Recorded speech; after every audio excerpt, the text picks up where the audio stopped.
So we're going to start launching into some Aerotech here, looking at some true dedicated air support, bringing that dimension, bringing the fourth dimension, the 4D, into Battletech. And this could be conventional fighters, air support. It could be Aerotech on there. Some of the things to keep in mind as a mech warrior, as a mech commander, when you're utilizing these units and when you're facing off against these units, because now Battletech being combined arms, most of us start with mechs. You add vehicles, you add infantry, things escalate a little bit, but mechs can deal with vehicles, vehicles can deal with mechs somewhat. Infantry are there dealing with everything. We can add in fortifications, field guns and minefields and things like that, but they're still on the same plane. Once you add in air support, things change tremendously.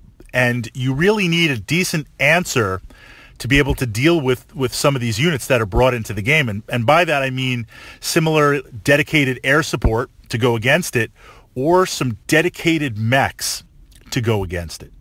So some of the challenges in facing air support units, we're kind of looking at this from the opposite perspective of facing it and then playing it. Air units are extremely fast. You're dealing with the ability to not only move on a single plane, but a double plane on there, meaning they can pretty much anywhere you are on the hex map, they can be there. If you're playing on a traditional wargaming table, they can arrive there in one turn, including banking, including snaking around, including almost completely looping around to get rear or side armor. It is very, very easy to set up an attack run if you have air units on ground units.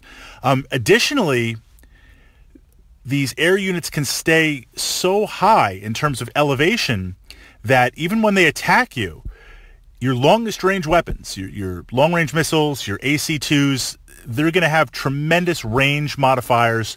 They're going to be out of range. They're going to be stacking movement. Before I even crunch the numbers, you're probably going to need 12s to hit on there.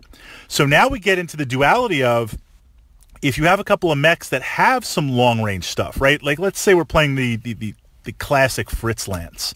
I'm going to have some sort of longbow or archer. Okay, so I'll throw some LRMs up there. I'm going to be bringing a blackjack. I love the blackjack. I'll hit you with some autocannons. But that's not a ton of stuff on there. Needing 12s to hit, maybe I'll get lucky. I'll probably miss. You'll start laying the hurt on me. But the challenge is, when you sink all of your shots into that air unit and miss, what else is on the table? So if there's other mechs pushing forward, and now my opponent at the same time launches an air-to-ground attack on me, what do I shoot at? Do I ignore the air units? They're just going to fly around, hit me every single turn. And a lot depends on my movement and placement. We're going to look at that in a second. Points to keep in mind. Do I attack them, but then the mechs kind of get free shots on me everywhere? It is a brutal 1-2 punch on there. So you need an answer. We're going to look at some answers in a moment. The basic rules of Battletech. 101, combined arms. You want to stay together. We looked at this in a podcast about a week or two ago. I pushed it up to my archive. This idea that if I'm running a classic lance with 4 mechs, I want to be 3 to 4 hexes, somewhere in there, maybe 5 hexes. So when a target comes into range, if an opposing mech comes into range, my longbow can hit it, my blackjack can hit it, maybe my Cyclops with the LRM 20-pack can hit it. Multiple mechs overlap, firing arcs onto one mech. Essentially trying to engage 3 to 4 mechs to 1 mech on there. I have to stay close to that. Against air units, if I'm close, they can strafe me, meaning as they come in, they can shoot, and rather than picking one target, they can hit me in a line on there.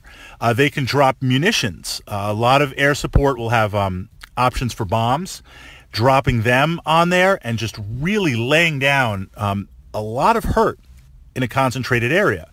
Okay, if I spread out, if I break myself up and I stagger myself up, that nullifies this idea of maybe getting hit by a bomb and taking out multiple mechs. I'll still maybe get hit by one.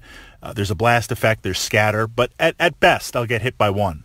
Or I should say at worst, get hit by one. You won't be able to effectively strafe me. You'll have to target one mech. You'll get side, you'll get rear armor. But now I'm spread out. So now the very thing back in the fundamental rules where we're looking to engage 2 to 3 mechs on one mech, I'm not going to be able to do that. And if my opponent is sticking together, they're going to be able to engage 2 or 3 mechs on one mech, especially if it's one of the mechs that I have on the left or right side of the lance spread out. So tactically, we see air units, and we're going to get into specific air units. We're going to push some out there. We got to talk about the Mech Buster.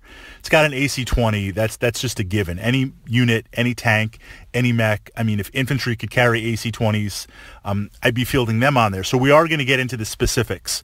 But knowing the role of combined arms and how this changes it, so much on there.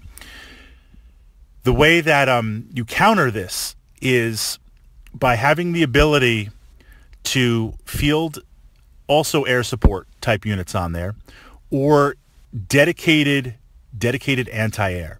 It's got to be cheap though. It's got to be really cheap.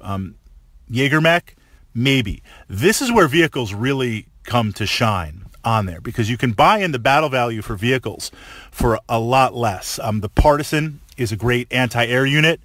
It's got the quad autocannons on there. You can play, if you play that way, with the optional ammunition.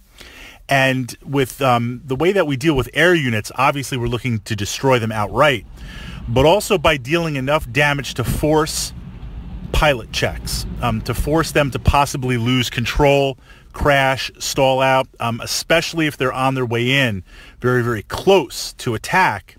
You might get lucky in doing that. So you need to have some sort of dedicated answer.